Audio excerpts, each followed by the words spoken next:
Syariat Islamiyah adalah hukum atau peraturan Islam yang mengatur seluruh sendi kehidupan umat Islam.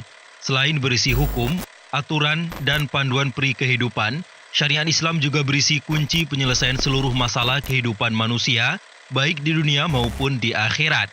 Di zaman modern ini, tidak sedikit orang yang mengatakan syariat Islam sudah tidak lagi relevan dengan zaman ini atau dengan ungkapan lain. Bahkan media sekuler pun ikut serta menyuarakannya hingga terjadi fobia terhadap syariat Islam. وَمَكَرُوا وَمَكَرَ اللَّهُ وَاللَّهُ خَيْرُ الْمَاكِرِينَ. Assalamualaikum warahmatullahi wabarakatuh. Alhamdulillahirabbil alamin. Segala puji bagi Allah, Rabb yang tiada ilah selainnya, yang telah melimpahkan rahmat dan karunia-Nya kepada kita sehingga pada episode ini kembali lagi kita berjumpa dalam program Kata Orang, melihat kejadian dari sudut pandang Islam. Salawat berserta salam semoga tercurahkan kepada baginda Rasulullah sallallahu alaihi wasallam. Allahumma sholli ala Muhammad wa ala ali Muhammad. Syariat Islam yang mulia ini diturunkan oleh Rabb kita sesuai dengan fitrah manusia. Tidak ada satupun manusia di muka bumi ini yang tidak dapat melaksanakan syariat Islam. Di antara indahnya syariat Islam adalah bahwa tidak adanya bahaya dalam syariat Islam, dan Islam mengatur para pemeluknya untuk tidak membahayakan orang lain. Bagi kita yang awam, apa itu syariat? Mari simak cuplikan berikut. Syariat bisa disebut syir'ah, artinya secara bahasa adalah sumber air mengalir yang didatangi manusia atau binatang untuk minum. Perkataan syara'a fil ma'i artinya datang ke sumber air mengalir atau datang pada syariah. Kemudian kata tersebut digunakan untuk pengertian hukum-hukum Allah yang diturunkan untuk manusia. Kata syara'a berarti memakai syariat. Juga kata syara'a atau istaro'a berarti membentuk syariat atau hukum. Dalam hal ini Allah Subhanahu wa taala berfirman, "Untuk setiap umat di antara kamu, umat Nabi Muhammad dan umat-umat sebelumnya, kami jadikan peraturan atau syariat dan jalan yang terang." Al-Quran Surah Al-Maidah ayat 48. Kemudian kami jadikan kamu berada di atas suatu syariat atau peraturan tentang urusan itu, yakni agama. Maka ikutilah syariat itu dan janganlah kamu ikuti hawa nafsu orang yang tidak mengetahui. Al-Quran Surah Al-Maidah ayat 18. Allah telah mensyariatkan atau mengatur bagi kamu tentang agama, sebagaimana apa yang telah diwariskan kepada Nuh. Al-Quran Surah Asy-Syura ayat 13. Syariat dalam pengertiannya dapat digunakan dalam beberapa makna. Yang pertama, digunakan untuk menyebutkan agama secara keseluruhan, maka dikatakan syariat Islam. Yang kedua, digunakan untuk menyebutkan tentang hukum-hukum, baik hukum pidana dan perdata, maupun ibadah dan muamalah secara umum. Maka dikatakan, dalam pengertian ini, kata syariat sinonim bagi kata fikih. Yang ketiga, digunakan untuk menyebut hukum hudud semata, yakni pidana. Untuk menentukan makna dari kata syariat tersebut bergantung kepada posisi penggunaannya dalam sebuah susunan kalimat.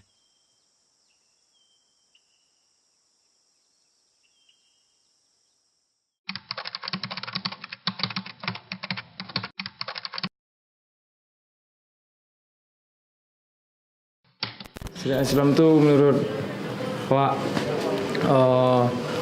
ajaran Islam untuk mengatur norma-norma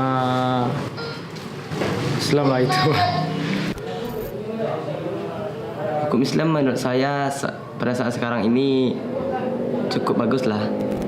Syariat Islam itu sangat bagus.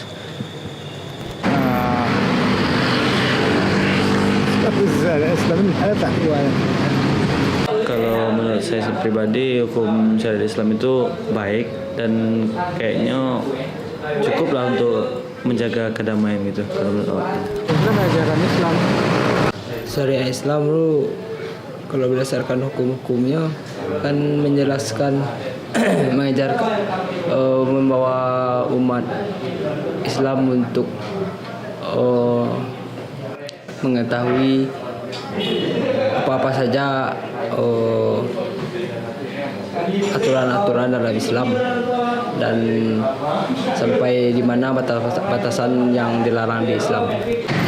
Syariat Islam itu kan hukum Islam. Syariat itu kan artinya jalan. Dia jalan hidup, jalan yang ditempuh melalui secara ajaran Islam.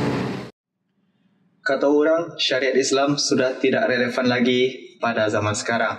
Mari kita bertanya kepada narasumber kita, Buya Abu Ibrahim LCMA. Alhamdulillah Buya telah bersama kita.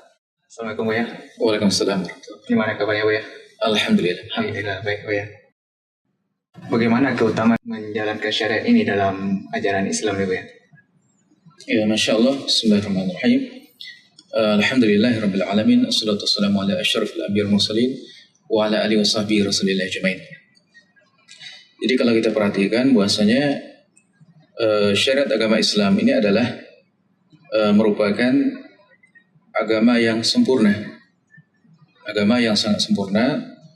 Sebagaimana dijelaskan oleh Allah dalam Al-Qur'an, Allah mengatakan, "Al-yawma akmaltu lakum dinakum wa atmamtu 'alaikum ni'mati wa raditu lakumul Islam madinah." Jadi kata Allah mengatakan bahwasanya agama Islam aku telah menyempurnakan agama Islam sebagai agama bagi kalian, kata Allah mengatakan.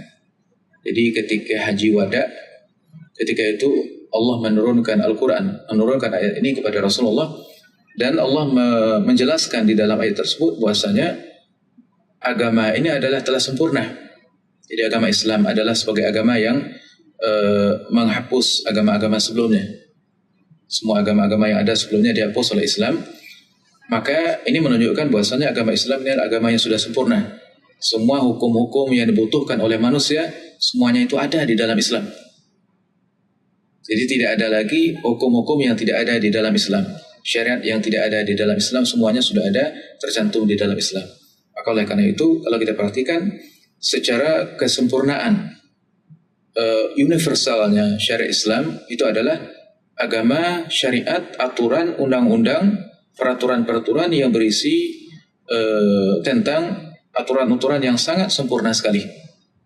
Maka keutamaan kita mengamalkan syariat Islam ini adalah berarti kita mengamalkan perintah Allah Subhanahu wa taala yang merupakan ajaran yang paling sempurna, ajaran yang terakhir yang tidak ada lagi ajaran setelah ajaran tersebut.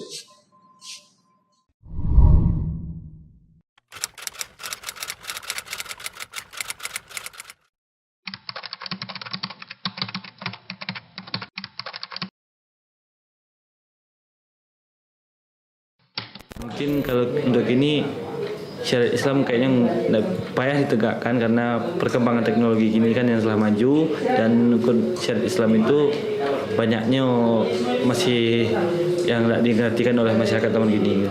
Islam itu kan agama akhir zaman. Islam itu untuk seluruh umat. Jadi sampai kapanpun dia tetap kuat ajarannya. Sampai hari kiamat tidak ada lagi yang diganti. Ya. Jadi walaupun saat sekarang atau saat kapanpun sampai hari kiamat, ajaran Islam tetap aktual itu dilaksanakan. Kalau buat zaman sekarang mungkin tidak, karena zaman kita sudah zaman demokrasi, zamannya bebas gitu kan. Ada perkataan orang nih, bahkan ada orang yang sudah bergelar titel tinggi juga mengatakan seperti ini Bu ya, bahwasanya syariat Islam ini sudah tidak relevan lagi pada zaman ini Bu ya, karena sudah ketinggalan zaman. Ini apakah benar seperti ini Bu ya? Ya, inilah permasalahan yang kita temui. Jadi di akhir zaman saat sekarang ini kita sering menemukan kadang-kadang itu adalah statement, ungkapan, perkataan yang tidak bisa dipertanggungjawabkan. Jadi ada orang yang mengatakan bahwasanya ajaran agama Islam itu sudah tidak sesuai lagi dengan zaman, tidak cocok lagi, tidak relevan lagi dengan zaman. Ya, jadi baik yang mengatakan itu adalah orang Islam sendiri ataupun orang yang di luar Islam. Mari kita lihat bagaimana sebenarnya. Sebenarnya itu adalah kata Allah mengatakan, kalau kita perhatikan di dalam surat Al-An'am ayat 38. Jadi Allah menggambarkan bahwasanya Allah Subhanahu wa taala ketika menurunkan Al-Qur'an, kata Allah mengatakan ma faratna fil kitabi min syai'in.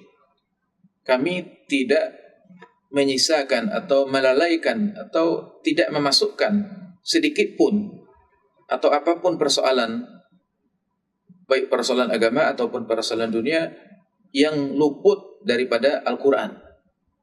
Jadi Al-Quran, maksudnya juga Al-Quran di situ, kemudian hadis juga sudah menjelaskan tentang apa? Tentang syariat Islam, petunjuk-petunjuk yang akan menjadi pedoman hidup manusia ketika mereka hidup di dunia. Kalau mengatakan ma faratna fil kitabi min syai'. Jadi kami tidak melalaikan, kami tidak lalai, kami tidak meninggalkan sedikit pun hal yang tidak kami jelaskan di dalam Al-Quran. Jadi menunjukkan pada kita bahwasanya Al-Quran itu adalah lengkap isinya. Ya. Namun bagaimana kita mengetahui kelengkapan tersebut? Jadi kadang-kadang di dalam Al-Quran itu berisi tentang apa? Tentang keterangan cara beragama, cara sholat, ketentuan mengenai apa? Ketentuan tentang apa? Ketentuan tentang sholat, tentang puasa, tentang haji, tentang zakat.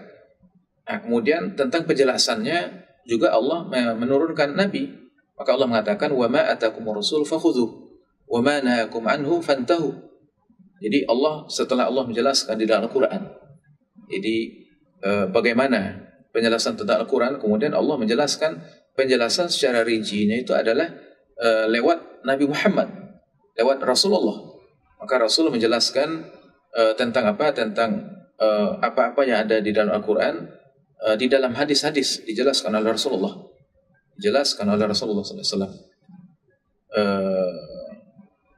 Maka dari hadis-hadis tersebut menjelaskan bahwasanya hukum-hukum yang ada di dalam Al-Quran dijelaskan oleh Rasulullah. Kemudian juga di dalam ayat dan hadis, memang sekalipun ayat dan hadis tidak semuanya berisi tentang apa? Tentang penjelasan segala sesuatu. Dalam artian hal yang bersifat tekstual. Memang ada hal yang bersifat tekstual yang tidak dijelaskan di dalam Al-Quran dan hadis. Namun Al-Quran dan hadis berisi prinsip-prinsip yang bersifat umum. Misalnya apa? Misalnya sesuai dengan perkembangan zaman yang terus bergulir, maju ke depan terus, perkembangan di bidang di bidang iptek, ilmu pengetahuan, teknologi, kemudian sains, kemudian politik, ekonomi, sosial, budaya, pertahanan, keamanan, kemudian konsep kenegaraan dan seterusnya. Maka setiap hari demi hari berganti kemajuan zaman, perkembangan kebudayaan manusia. Yang jadi pertanyaannya itu adalah apakah Islam mampu menjawab tantangan zaman? Maka jawabannya itu adalah mampu. Apa contohnya? Berkembangnya zaman, misalnya perkembangan era globalisasi. Islam tidak pernah melarang dunia berkembang. Bahkan agama Islam sesuai dengan perkembangan zaman, mendukung perkembangan zaman. Silakan zaman itu berkembang, silakan teknologi itu berkembang. Maka oleh karena itu kita dapati di dalam apa?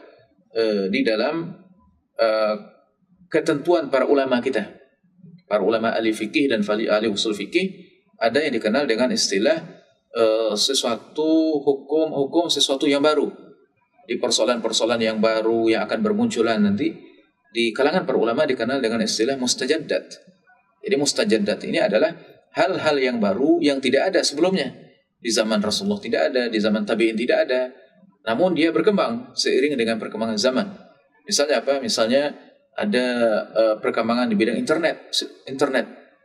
Ya, perkembangan di bidang teknologi, ada televisi, ada telepon dan seterusnya, ada konsep-konsep manajemen, ada konsep-konsep pendidikan, ada konsep ada konsep ekonomi misalnya, dan lain sebagainya. Jadi banyak perkara hal-hal yang baru yang mana Islam memberikan ketentuan bahwasanya kalau seandainya hal-hal yang baru tersebut, misalnya internet kah atau televisi, selagi hal yang baru tersebut dia tidak mengandung bahaya, tidak mengandung efek negatif yang akan merusak agama, merusak moral, merusak akhlak, merusak tatanan kehidupan masyarakat, yang akan merusak keturunan, dalam artian menyebabkan terjadinya perzinaan, menyebab terjadinya perpecahan di kalangan manusia, menyebabkan terjadinya pertumpahan darah, maka selagi tidak ada mudarat dan bahaya seperti itu, maka hal-hal yang baru yang akan berkembang terus,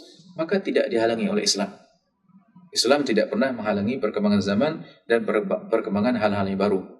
Jadi para ulama meletakkan, memberikan kaidah dan aturan bahwasanya hal-hal yang baru itu hukumnya 3. Yang pertama, jika sesuatu yang baru muncul akan mendatangkan efek positif, efek positif itu lebih besar daripada efek negatifnya, maka ini diperbolehkan. Bukan saja diperbolehkan, bahkan dibutuhkan, bahkan diwajibkan. Misalnya apa? Misalnya di zaman sekarang ada istilahnya internet. Internet ini adalah sangat membantu di dalam dunia kerja. Seorang gubernur, bupati, terus ke bawah, kemudian presiden, dan juga pemerintah ketika bekerja, orang di pusat bekerja, di Jakarta bekerja. Kemudian untuk menyambung sistem link ke daerah-daerah, maka butuh internet.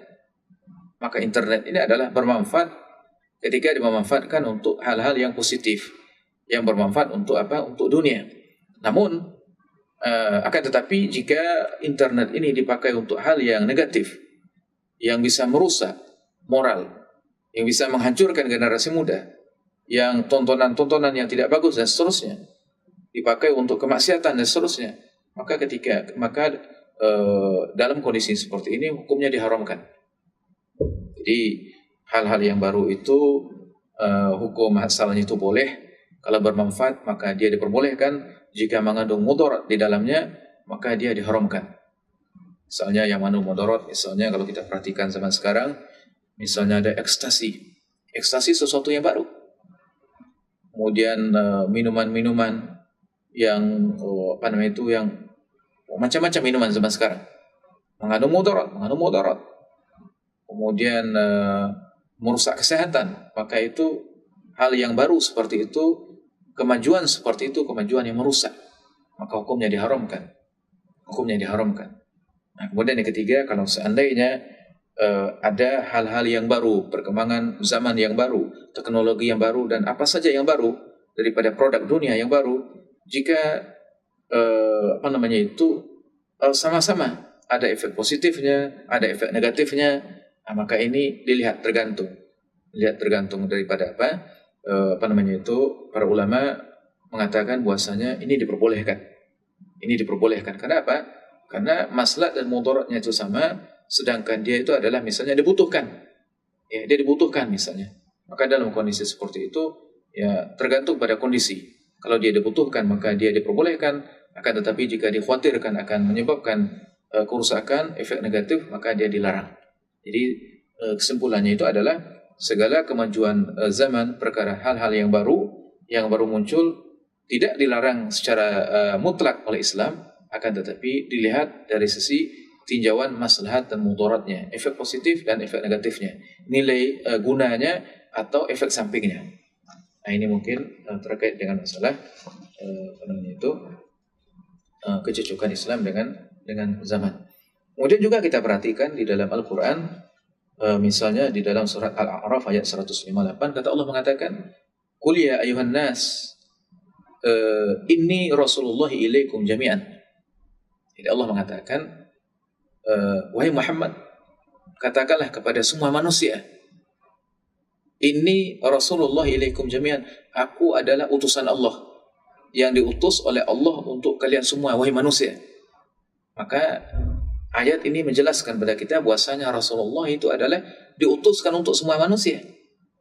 Bukan untuk orang Arab saja, bukan untuk orang yang di zaman beliau saja, akan tetapi sampai hari kiamat kelak. Maka ini menunjukkan bahwasanya apa? Rasulullah membawa syariat Islam. Beliau membawa Al-Quran, beliau membawa hadis, maka ajaran yang beliau bawa itu adalah sesuai dengan zaman, sesuai dengan manusia mana saja, negeri mana saja, zaman mana saja, kondisi mana saja. Ini adalah konsekuensi daripada apa? Syariat Islam yang dibawa oleh Rasulullah. Karena beliau diutus untuk semua manusia, untuk semua zaman, untuk semua kondisi, maka mengharuskan bahwasanya syariat Islam itu adalah sesuai dengan segala zaman. Sesuai dengan segala zaman. Jadi salah orang mengatakan bahwasanya syariat Islam itu tidak cocok dengan zaman. Karena Rasulullah diutus untuk semua manusia, semua umat sampai hari kiamat. Nah, kadang-kadang yang menjadi persoalannya itu adalah orang tertentu tidak mengetahui. Kenapa Islam mereka mengatakan Islam tidak sesuai dengan zaman? Ini menurut pandangan apa? Menurut pandangan sempit orang tertentu. Mungkin boleh jadi dia sendiri tidak mengetahui bahwasanya penerapan syariat Islam ketika diterapkan sepanjang zaman, ketika dia diterapkan misalnya akhlak yang mulia di dalam kehidupan sehari-hari, dia akan sesuai terus dengan zaman. Tidak akan ada zaman manapun sampai hari kiamat yang tidak membutuhkan kepada akhlak yang mulia. Akhlak yang mulia. Jadi akhlak yang mulia, berbuat baik pada orang tua, kepada tetangga dan seterusnya. Nah, kemudian juga di antara syariat yang senantiasa sesuai dengan zaman seperti masalah akidah. Masalah akidah yaitu kita diperintahkan untuk meyakini bahwasanya Allah itu satu, Allah tidak beranak, Allah tidak diperanakkan. Kemudian meyakini bahwasanya para sahabat itu adalah orang-orang beriman, mereka adalah orang-orang yang wajib kita cintai. Ini sesuai dengan zaman. Kemudian keyakinan bahwasanya Al-Quran itu adalah kalamnya Allah, perkataan Allah yang wajib untuk diamalkan. Ini sesuai dengan zaman. Kemudian kita meyakini bahwasanya surga dan neraka itu ada, kemudian kehidupan akhirat itu ada, kehidupan dunia ini adalah fana sementara saja. Ini sesuai dengan zaman. Jadi masalah akidah dia tidak pernah berubah. Masalah akhlak yang mulia dia tidak pernah berubah. Akan tetapi yang berubah itu adalah hukum-hukum fikih tertentu yang berubah. Ya.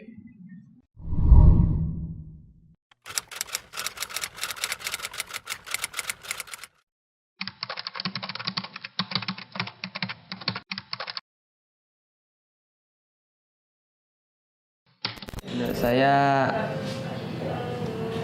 kalau ada usaha insya Allah bisa ditegakkan. Syariat Islam diterapkan di negara Indonesia mungkin bagus karena dengan adanya syariat Islam itu umat Indonesia akan baik, tidak melanggar aturan-aturan Islam. Beda dengan seperti zaman yang sekarang, banyak anak-anak muda dan kaum tua yang tidak mengikuti syariat Islam yang telah ada. Kalau misalnya syariat Islam itu ditegakkan di Indonesia, tidak mungkin karena di Indonesia banyak agama yang berbeda-beda seperti Bhinneka Tunggal Ika kan. Kalau misalnya kita tegakkan syariat Islam di Indonesia, mungkin banyak yang komplain seperti agama lain. Mungkin untuk ditegakkan untuk zaman kini mungkin sulit mungkin untuk memang.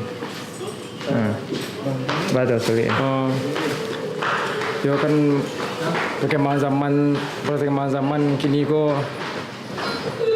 banyak anak muda kini adalah banyak yang terpengaruh di perkembangan zaman. Jadi susah untuk menegakkan itu menurut.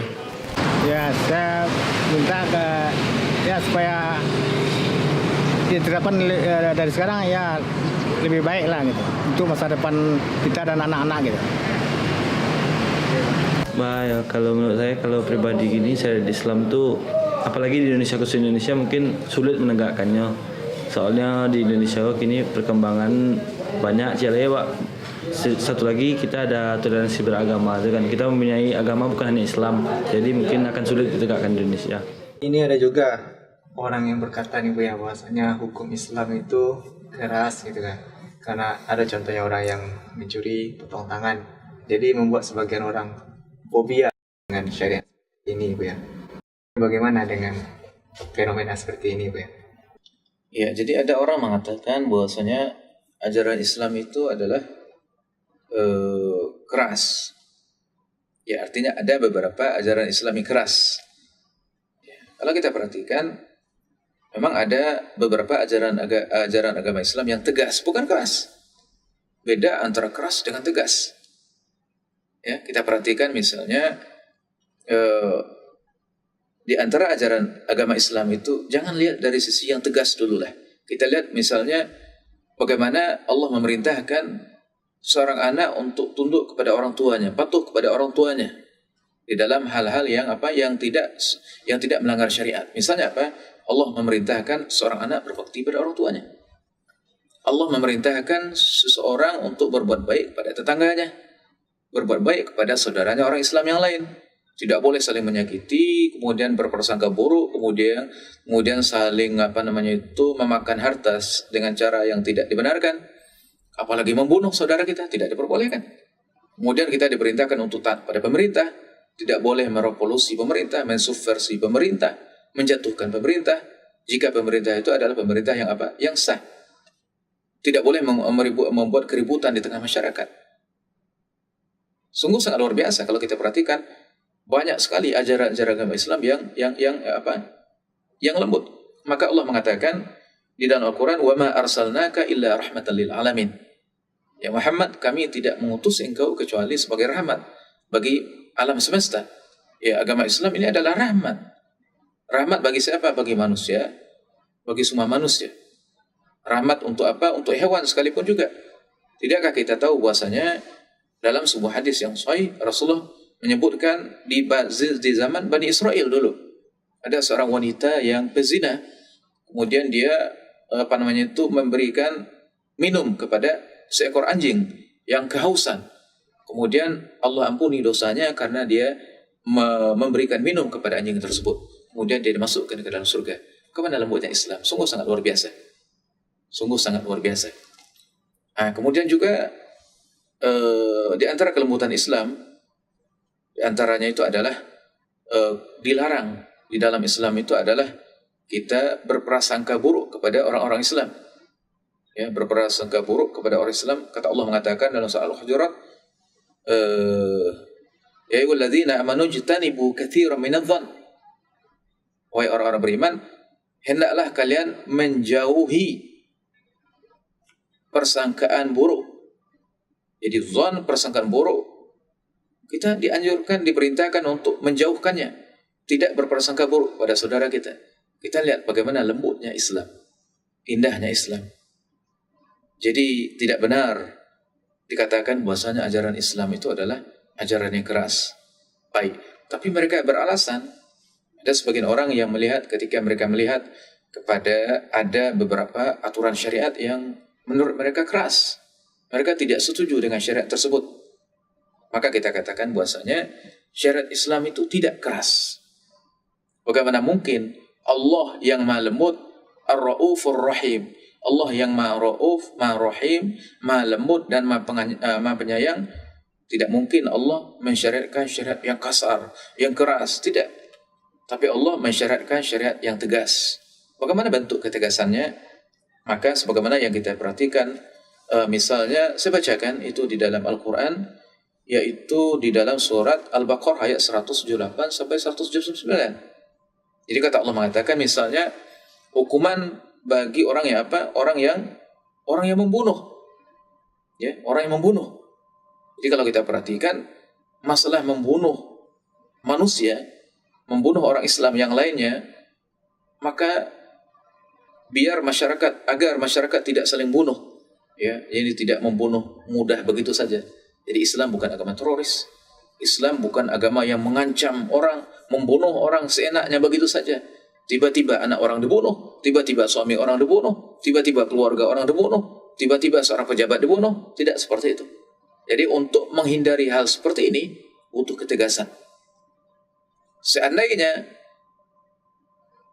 orang yang membunuh orang lain itu tidak ditindak secara tegas, maka pembunuhan tidak akan selesai. Hari ini besok dia membunuh orang itu, kurung misalnya 1 bulan, 2 bulan, atau setahun 2 tahun, kemudian keluar dari penjara, kemudian dia bunuh lagi orang lain, dia bunuh lagi orang lain, dia bunuh 10 orang, dia bunuh 20 orang, dan seterusnya. Artinya terjadi pembunuhan yang begitu. Karena ketidaktegasan hukum yang seperti itu, ini adalah salah satu yang menyebabkan apa? Yang menyebabkan kriminal yang paling besar ini, yaitu membunuh, belum selesai persoalan seperti ini. Jadi oleh karena itu, maka Islam memberikan apa? Memberikan tindakan antisipatif, preventif. Jadi dari belakang hari itu sudah dapat, sudah diwanti-wanti, sudah pasang aturan yang bersifat mencegah. Jadi ini adalah aturan Allah.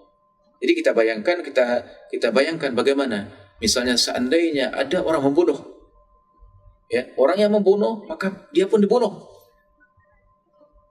Maka orang lain yang akan membunuh orang, dia mikir, wah, kalau saya membunuh seseorang maka nanti saya akan juga dibunuh. Saya juga akan dibunuh. Kemudian anak dan istrinya juga akan memberikan peringatan pada dia, bang, pak, jangan, hati-hati, jangan bunuh orang. Nanti bapak juga akan dibunuh. Nanti abang juga akan dibunuh. Jadi orang akan menjaga diri mereka masing-masing, menjaga sikap mereka, dan mereka akan menjaga dirinya. Tidak mudah melakukan perbuatan kriminalitas, yaitu membunuh orang. Sehingga amanlah masyarakat dari dari tindak kriminal pembunuhan. Maka oleh karena itu kita lihat di dalam Quran, kata Allah mengatakan, wahai orang-orang yang beriman. Jadi Allah mengatakan, wahai orang-orang beriman, diwajibkan atas kamu kisos. Jadi kisos itu adalah, jadi kalau ada seseorang membunuh orang Islam yang lain, maka dia juga dia juga dikisos, dia juga dibunuh. Berkenaan dengan orang-orang yang membunuh, yaitu orang yang merdeka dengan orang yang merdeka, hamba saya dan hamba saya, wanita dan wanita. Jadi masalah kisos ini adalah hukum kisos, yaitu orang yang membunuh maka dia pun dibunuh. Orang yang membunuh maka dia pun dibunuh. Maka sebenarnya ini contoh penerapan ajaran agama Islam. Nah, kalau ini diterapkan, seandainya memungkinkan ini diterapkan, maka ini diterapkan. Ya, dengan menerapkan yang seperti ini, ya ini adalah tindakan wanti-wanti, tindakan preventif. Namun seandainya pun belum diterapkan di negeri kita di Indonesia, bukan pula berarti bahwasanya hukum Allah itu adalah tidak sesuai dengan zaman. Tidak, bukan itu maknanya. Memang ini belum diterapkan di negeri kita karena negeri kita adalah bukan negeri yang menerapkan hukum Islam. Bukan negeri yang menerapkan hukum Islam dalam kasus had atau dalam kasus kisos ini. Dalam kasus kisos ini. Tapi kalau kita perhatikan, banyak hukum-hukum Islam yang lain sudah banyak ditegakkan di negeri kita. Salat, puasa, haji, semuanya, hampir semuanya ajaran Islam berjalan dengan baik di negeri kita. Jadi kita perhatikan, jadi kembali ke tadi ada orang mengatakan ada sebagian daripada ajaran Islam yang keras. Tidak, kita katakan tidak. Ajaran Islam itu adalah tegas. Ajaran Islam itu adalah tegas, dan Allah Subhanahu wa taala itu adalah zat yang maha lembut, yang maha pengasih kepada hamba-hambanya, dan tidak mungkin mensyariatkan syariat yang keras, yang hantam kromo begitu saja tanpa ada standar dan aturan. Tidak mungkin. Jadi kalau orang seperti itu berpendapat seperti itu, ini hanyalah sebatas pemahaman dia yang masih sempit. Dia tidak mengerti tentang agama Islam, masih kurang pemahamannya terhadap syariat Islam, sehingga dia berkomentar seperti itu.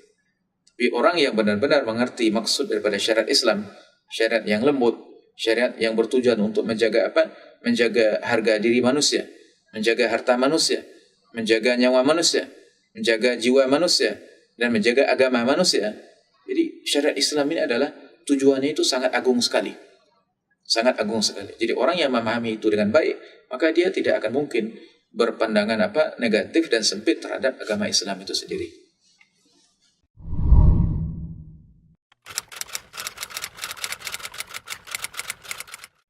Bagaimana kita menyikapinya nih Bu ya, agar kita tidak terkena dengan keraguan nih Bu ya, dan bagaimana pesan Bu ya kepada orang yang mengatakan kata orang yang telah kita bahas tadi Bu ya. Iya. Jadi bagaimana sikap kita? Jadi kita sebagai orang yang beriman, sebagai orang Islam yang berpegang kepada ajaran agama yang lengkap, agama yang universal, agama yang sempurna, agama yang rahmatan lil alamin, agama yang mengatur segala sisi dan sendi-sendi kehidupan, mengatur hubungan dengan Allah, mengatur hubungan dengan manusia, mengatur hubungan dengan lingkungan, dengan hewan, dengan tumbuh-tumbuhan sekalipun. Sungguh sangat luar biasa agama Islam. Bagaimana sikap kita ketika kita mendengar adanya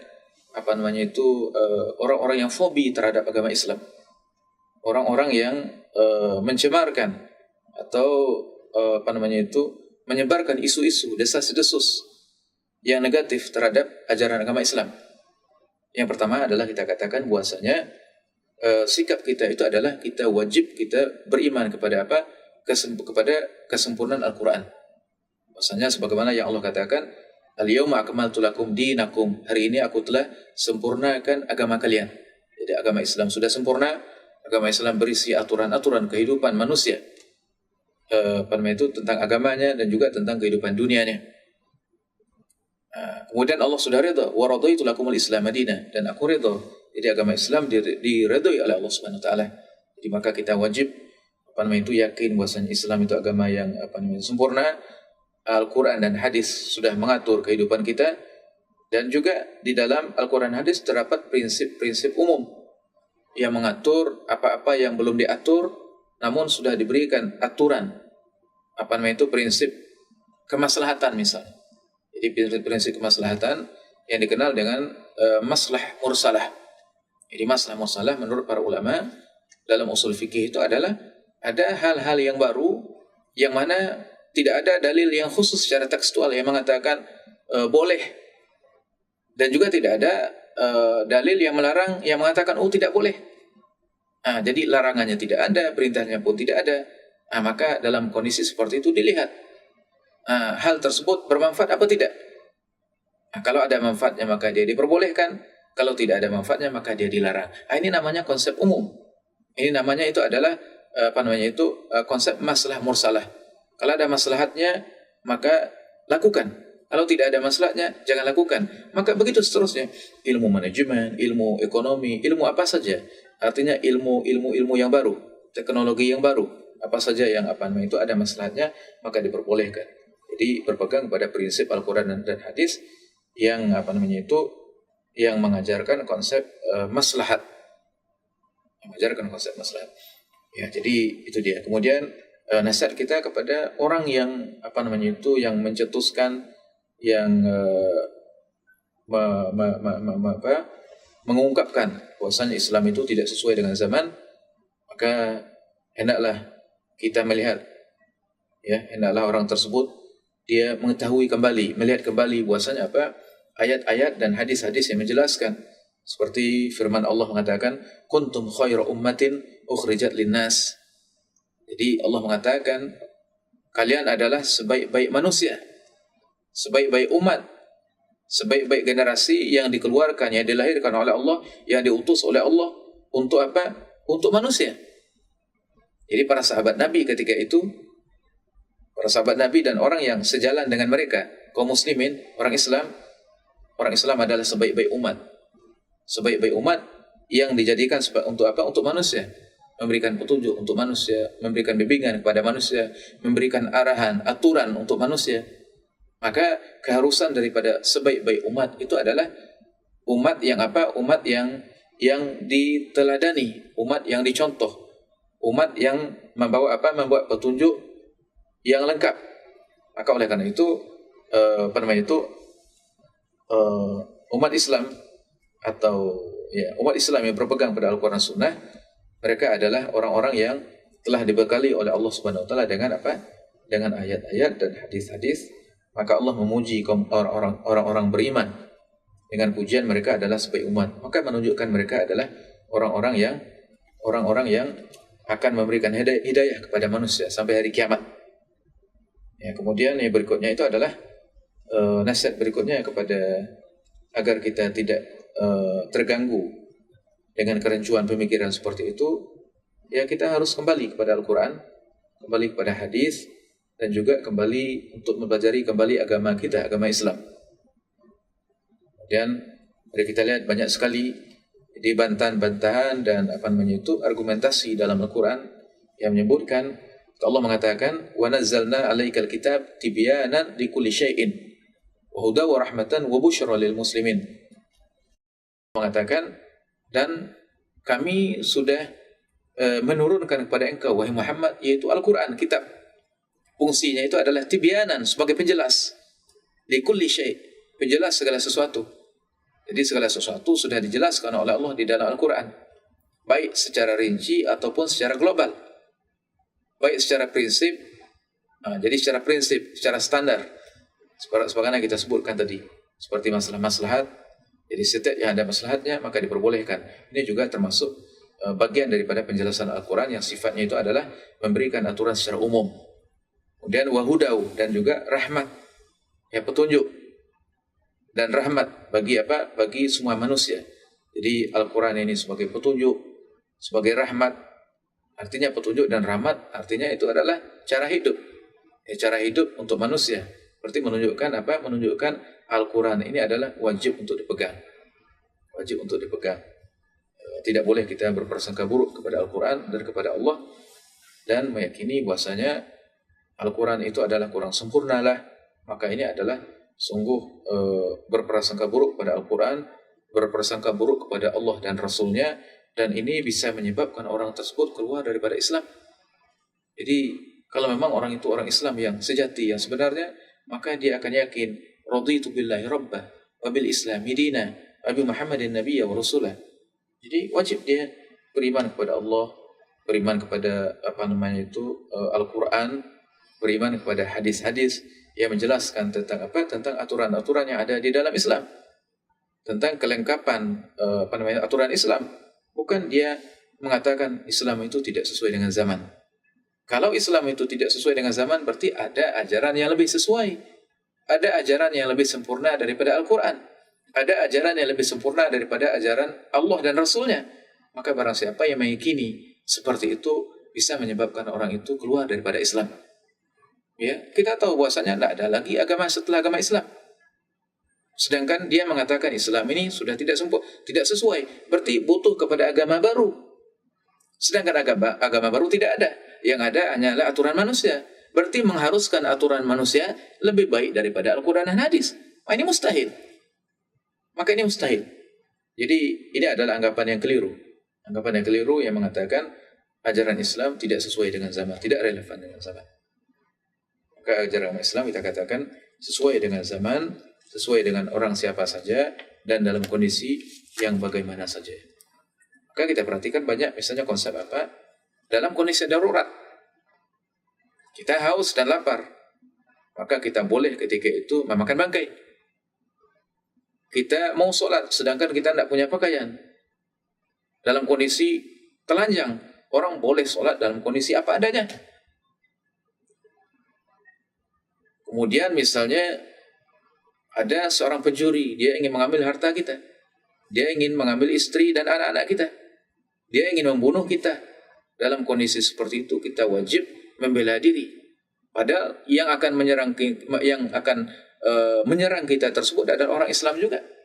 Pada dasarnya kita tidak boleh membunuh dia, tapi karena dia ingin membunuh kita, mengambil harta kita dan istri kita, maka kita wajib untuk membela diri sekalipun sampai harus membunuh orang tersebut pada akhirnya. Ini menunjukkan apa? Dalam kondisi terpaksa ada hukum, dalam kondisi lapang ada hukum. Jadi Islam itu adalah dinamis. Islam itu adalah fleksibel, sesuai dengan kondisi. Kalau kondisi yang lapang, maka kita berpegang pada aturan yang semestinya. Sedangkan dalam kondisi yang sempit, maka kita diperbolehkan untuk berpegang pada sesuatu yang rukhsah, keringanan, karena kondisi yang darurat misalnya dan seterusnya.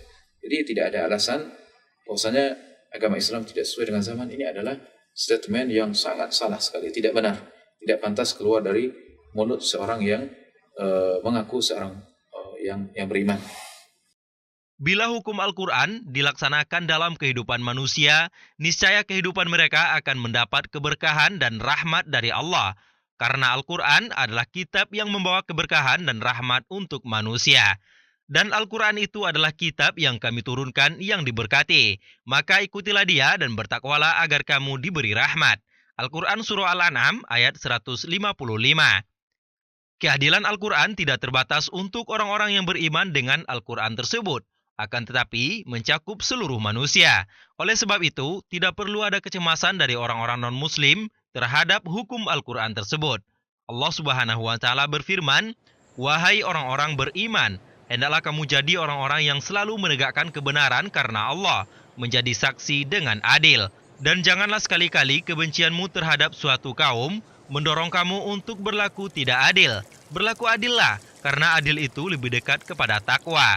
Dan bertakwalah kepada Allah, sesungguhnya Allah Maha mengetahui apa yang kamu kerjakan." Al-Quran Surah Al-Maidah ayat 8. Dari sini terjawab kesangsian sebagian orang terhadap penerapan hukum Islam, di mana mereka takut akan terjadi penindasan terhadap umat lain. Sesungguhnya sejarah umat manusia telah membuktikan tentang keadilan Islam terhadap umat lain ketika Islam berkuasa di negeri Syam dan Andalusia. Alhamdulillah, narasumber kita telah memaparkan kepada kita bagaimana keutamaan menjalankan syariat Islam. Semoga apa yang disampaikan oleh narasumber kita bermanfaat bagi kita semua. Amin ya rabbal alamin. Dan mari kita bersama selalu menambah keilmuan keislaman kita dan selalu menjaga lisan kita dari apa yang kita tidak memiliki ilmu di dalamnya. Sampailah kita di akhir acara pada episode ini. Semoga mencerahkan. Saya Fairuz Syaugi mohon undur diri. Kita tutup pertemuan ini dengan doa kafaratul majlis. Subhanakallahumma wa bihamdika asyhadu an la ilaha illa anta astaghfiruka wa atubu ilaik. Assalamualaikum warahmatullahi wabarakatuh. A'udzu billahi minasy syaithanir rajim. Wa atainahum bayyinatin minal amr فما اختلفوا إلا من بعد ما جاءهم العلم بغيا بينهم إن ربك يقضي بينهم يوم القيامة فيما كانوا فيه يختلفون ثم جعلناك على شريعة من الأمر فاتبعها ولا تتبع أهواء الذين لا يعلمون